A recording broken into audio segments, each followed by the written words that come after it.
राष्ट्रवादी एकत्र असतील। आयारामांना संधी दिल्यामुळे भाजप कार्यकर्त्यांनी आता चंद्रशेखर बावनकुळेंना काही सवाल विचारलेत। नितीन गडकरी यांच्या निवासस्थानाबाहेर बावनकुळेंना कार्यकर्त्यांनी सवाल विचारले। बाहेरच्यांना उमेदवारी द्यायची असेल तर मग कार्यकर्ता नेमकं काय करणार असा सवाल त्यांनी विचारलाय। नाराज कार्यकर्ते हे थेट नितीन गडकरी यांच्या निवासस्थानावरती धडकलेले होते।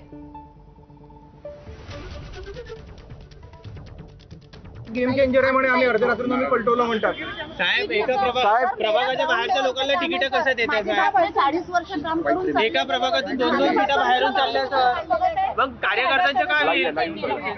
पदवीधरचे 350 फॉर्म भरले आम्ही, नितीन याच्यामध्ये पाय तुटला इथं, कार्यकर्ता काय करेल?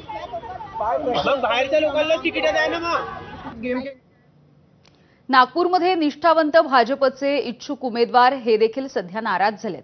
नागपूरमधल्या प्रभाग क्रमांक 15 मध्ये भाजप कार्यकर्त्यांमधली नाराजी ही चांगलीच उफाळली।